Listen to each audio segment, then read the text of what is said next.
All right, everybody, welcome to Math with Grace. Today we're going to be going through Relations and Functions, Book 1208, Section 3. Section 3 begins on page 56 and it's entitled Transformations. Right? Okay, so one type of transformation is the translation of axes. This type of transformation is a rectangular movement of the entire graph. Okay, so we're kind of like shifting a graph. That's what these are. And the other type is rotational when we kind of twist it, and we'll get to that in a minute. The first one is, like I said, the translation. And it refers to a rectangular movement of the graph. Okay? It's kind of, if you try to read through all of this, it's not exactly confusing, but it's kind of, I don't know, whimsical. But we can break it down to, we have a point XY, and we have a point X chick Y chick. Like, I don't really know what to call these little chick marks.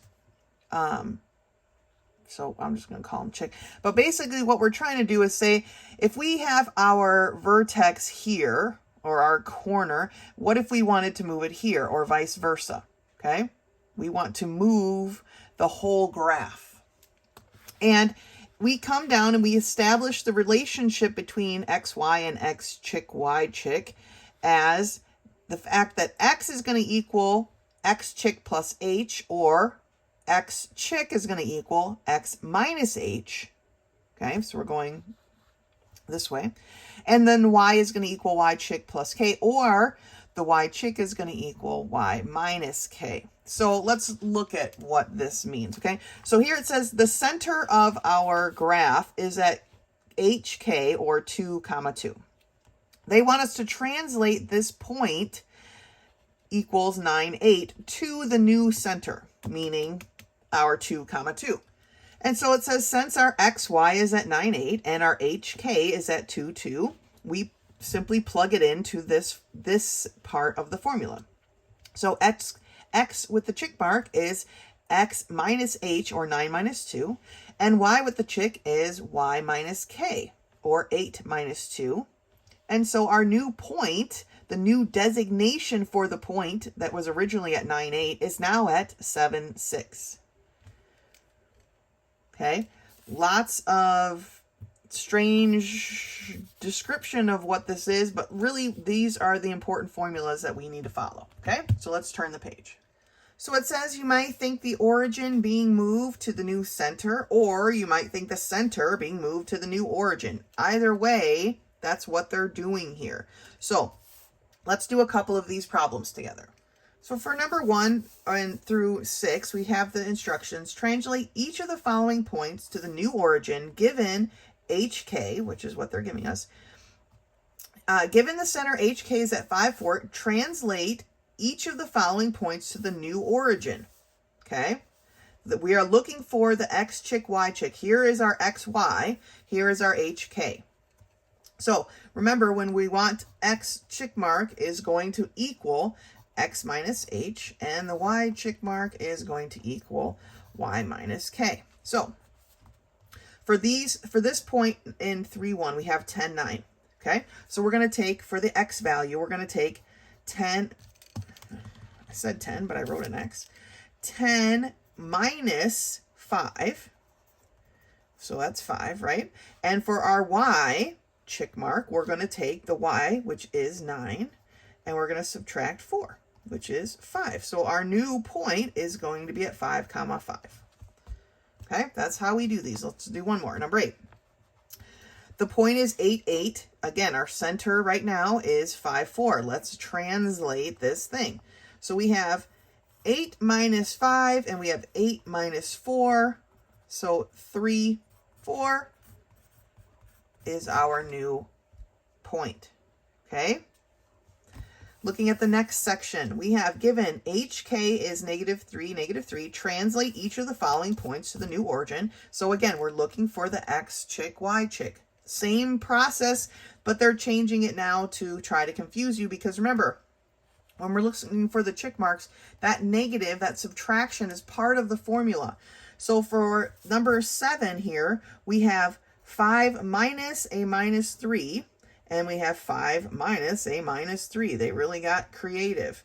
So this becomes a plus, and this becomes a plus, so our point is at 8, 8. All right, so that's the only difference. They're trying to trip you up with these subtractions, but you will not be tripped. Now, for the next section, for each of the following points, x chick, y chick, find xy. If the center is, here's our HK. So remember, for the XY, it's x is equal to the x chick mark plus h, and y is equal to the y chick mark plus h. So this is our x chick mark, y chick mark. So we have 6 plus a negative 3, and we have 2 plus 4. Let's do it in the correct order. 2 plus 4. So for our x value, we have 3. For our y value, we have 6. All right, so same basic steps. Go ahead and work through the rest of those, and then let's move on to the next topic. Now, at the bottom of page 56, we start talking about translation of equations. And so it says here, consider the line y equals 2x plus 1, which they have drawn right here. We know that the line passes through the point 1, 3. We may write the equation of this line in terms of that point, but here's where this gets a little kind of ridiculous, right? So they're rewriting this in quite a huge fashion to figure out how it would cross the origin. Well, we know from our many years of algebra, right, that this line any line parallel to this line, so that it would hit the origin and still be parallel to this, would be exactly the same slope, right? So if our line is a 2x slope, any line with a 2x slope is going to be parallel with this and never cross it, right? It's going to be the exact same-ish line, but to get it to start at the origin point, we just need a b, which remember, this is our b in our y equals mx plus b. We need our b to be 0. That's what gets us to the origin point. So they've done a lot of work here, but I don't really feel like it's necessary. To get this line to go through the origin point, all we need to do is take off the b. And that's really what they've done here. So, and they've changed it to the check mark. So y check mark equals 2x check mark. That line will start here at the origin and then be parallel to the original line, which is what they're looking for. So some of these, they've made it a little bit more complicated than necessary. Let's go to the top of page 57 and I'll show you the next one. So here at the top of page 57, they want us to translate this circle where its original origin is at 3, 3, or center, and it has a radius of 6. And again, they do this crazy bit of math, but to have a circle at the origin with a radius of 6, this is all you need, right? You need your x squared, your y squared, and your r squared to be 6 squared. So while it's interesting, these formulas that we just learned for these other problems, I feel like they're not necessarily necessary when we're talking about this, because this negative, or this positive, ends up being a positive 3 and a positive 3, is what moved our circle in the first place away from the origin, right? So if we want our circle back at the origin, we simply have to get rid of those. And that's what they did. And now our circle's back at the origin point. Okay? So the book explains it slightly more work than necessary, I feel. All right? So let's just think about the way we understand how these things work, right? The b in our y equals mx plus b moves us away from the origin. These here, our h and our k, move us from the origin. So if we want to get our circle back at the origin, simply take away those things that moved us away in the first place, okay? So it says, translation is used to eliminate first degree terms. It's just a note I will show you why they put that note here. It says, determine the center of this ellipse and translate the origin to the new center, thus eliminating the xy term. So x squared plus, or 2x squared plus 3y squared minus 8x plus 6 minus 7 equals 0. They want us to determine the center of the ellipse. From our sections prior, to find out what this equation of our ellipse is, we need to go from this general form to the standard, right? So we have to group our like terms. They pulled out the coefficients, then they complete the square, okay? And they end up down here with our, here's our center, here's our original equation, okay? Here is the equation of this ellipse, right? So now they want the new center to be not at 2, -1, but they want it to just be at the origin. So you just have to get rid of those. Once you've gotten this and solved for what the center is currently, to get it to the origin, you just simply take out those markers that moved it away from the center to begin with. So translating the origin to the new center, it says we have to move away from this 2, 1, and this is the equation. This is the equation of this ellipse with its center at the origin. Okay? Let's turn the page. Now, for Model 3 on the next page, it says, find the center HK that eliminates the linear terms in this translation. Now, again, I feel like they have done this in a very harder than necessary way. So here's what I want us to do. What they did was they took the fact that x was equal to x chick plus h and y was equal to y chick plus h or plus k, and then they substituted it into here, multiplied out a whole bunch of stuff, canceled a whole bunch of stuff, and got down to this gobbledygook. But if we look at this problem just like the problem they did on the last page, it really simplifies it. I mean, it's not easy, it's not going to be a one-step problem, but it's definitely not this craziness. So let's do it that way. So first thing I'm going to do, here's my original equation. I'm going to group my like terms and move my 15 to the other side of the equal sign. So I have x squared plus 6x, I'm going to leave a space, plus y squared minus 4y, leave a space, equals 15. That's grouping my like terms, and I move my 15, okay? Now I'm going to complete the square. So 6 times 1/2 is equal to 3. I'm going to put that in a box. 3 squared equals 9, right? So now I'm going to add a 9 up here, and I'm going to add a 9 on this side. Remember, what we do on one side, we do on the other. Now for my y, I've got 4 times 1/2, which is equal to 2, goes in the box. 2 squared is equal to 4. I'm going to add that to both sides. Now I'm going to, here are my completed squares, right? So now let's write them that way. It's x, this plus tells me the plus goes here. The 3 is in the box, it goes there, squared, plus y, this minus tells me this is a minus 2 from the box, squared, is equal to 15 plus 9 plus 4, which is 28.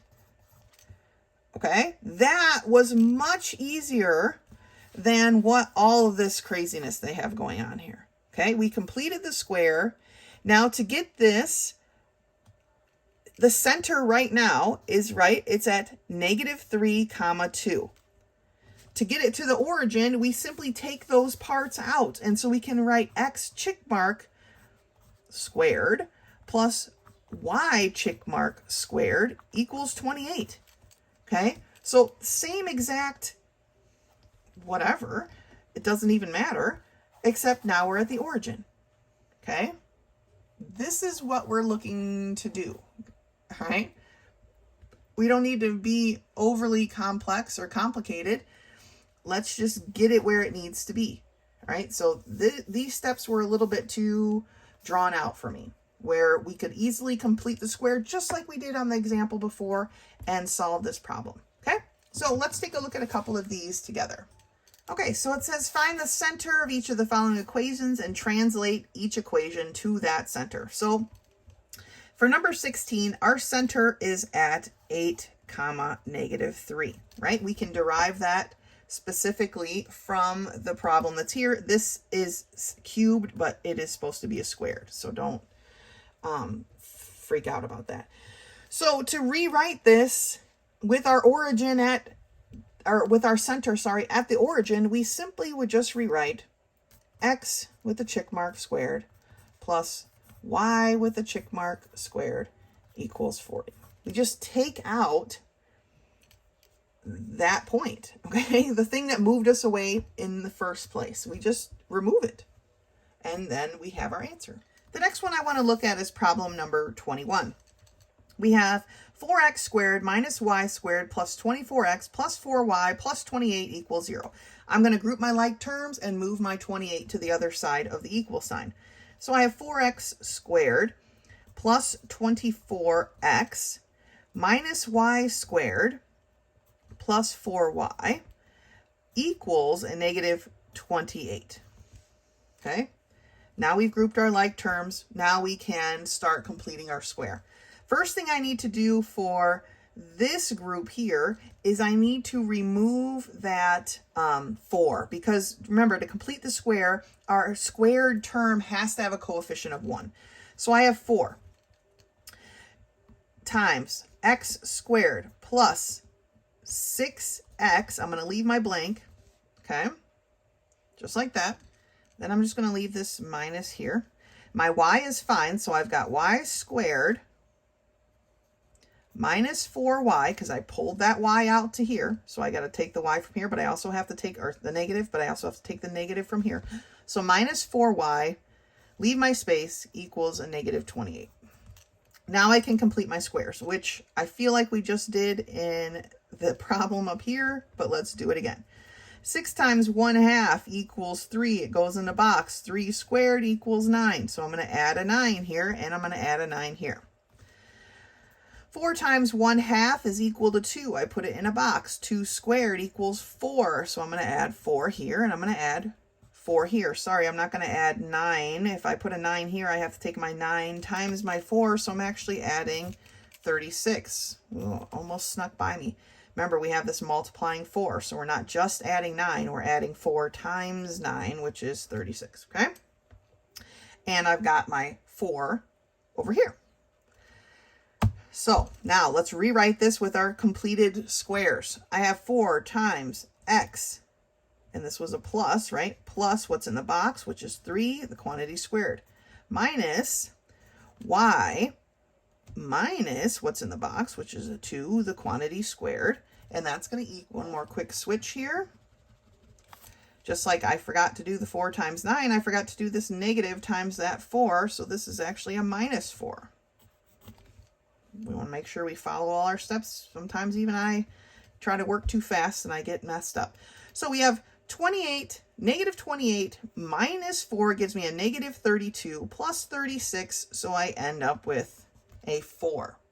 Now to get this written in hyperbole language, right, we need a 1 over here. So that means we're going to divide every term by 4.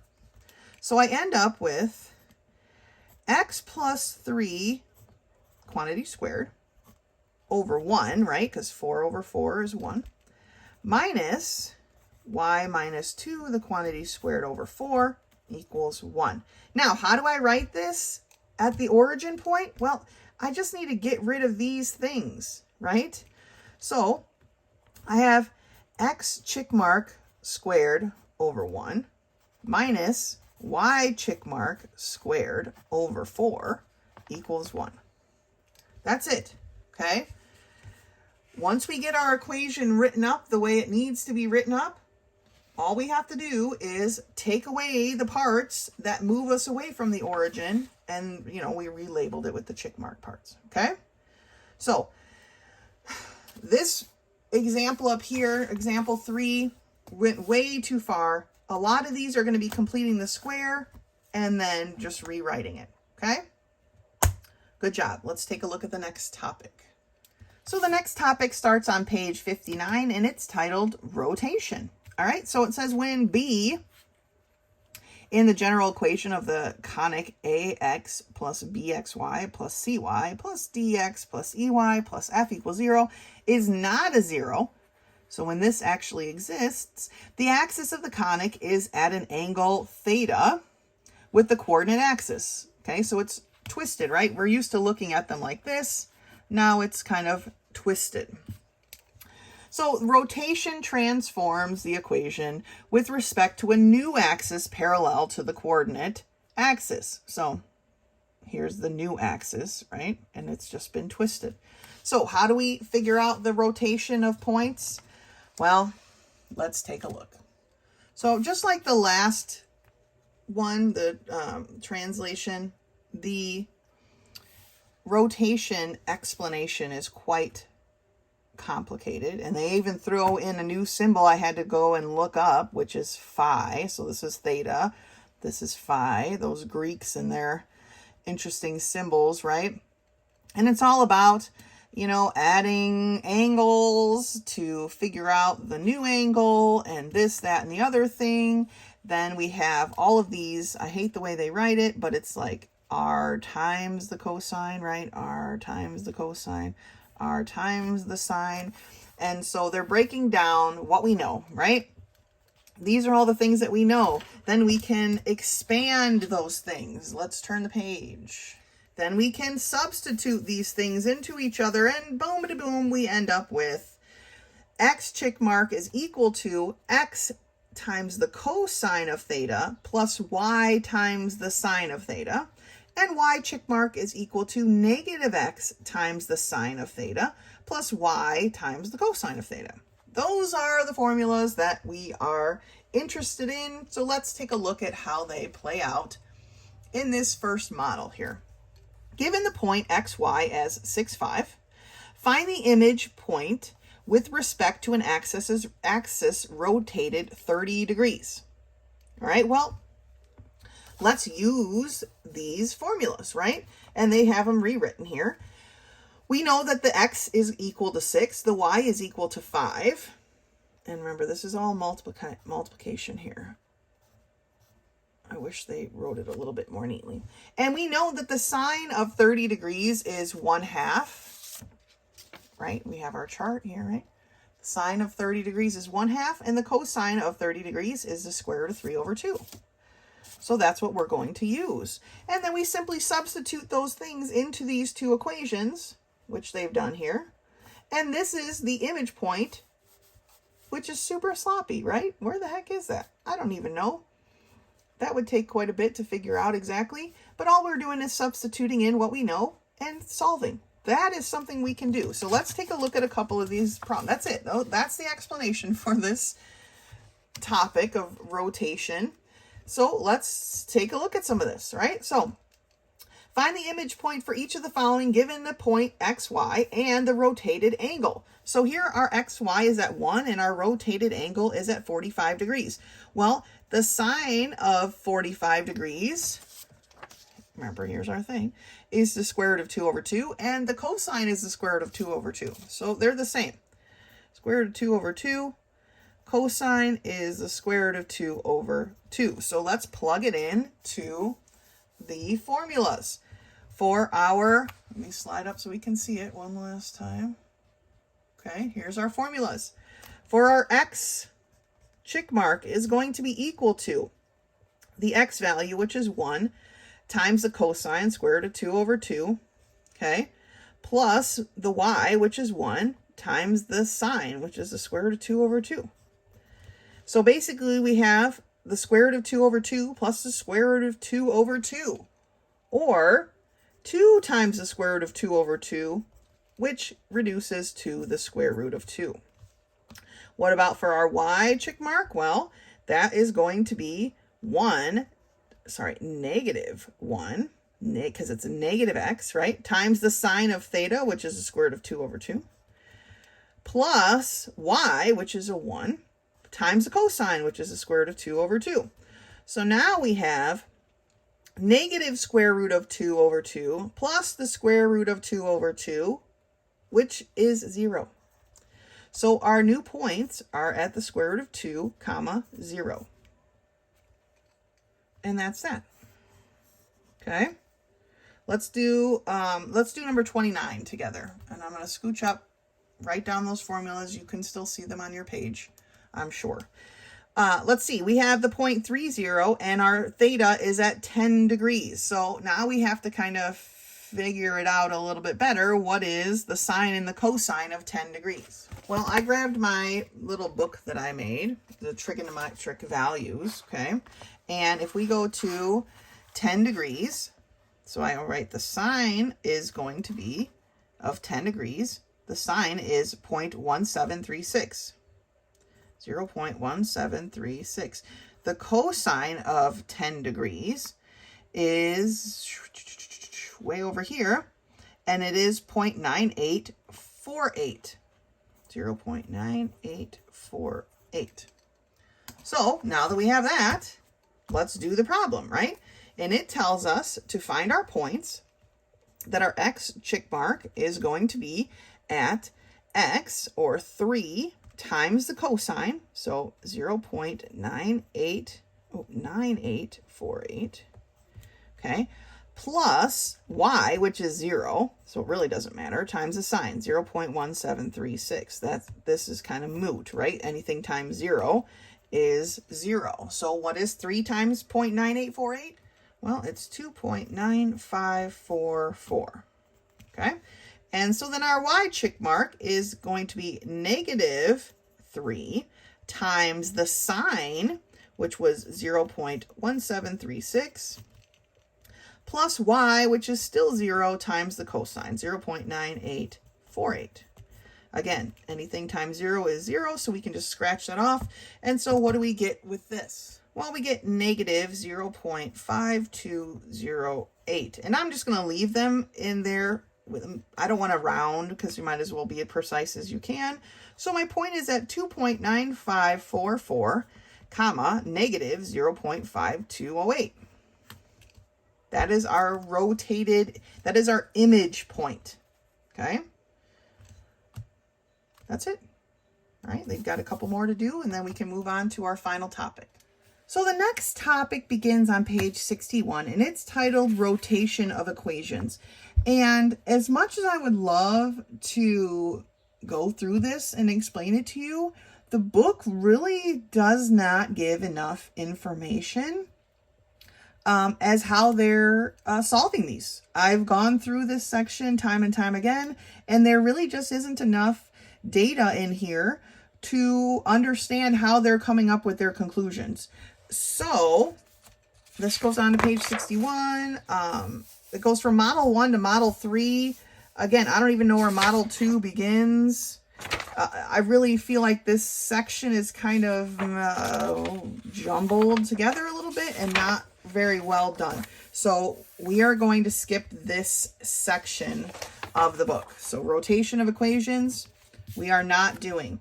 So on the self-test, I did not see any rotation of equations even on there for self-test 3. So I don't believe there is anything listed here that, well, actually, no, now that I'm looking at it, you do not have to do number 24. I missed that. Number 24, you do not have to do.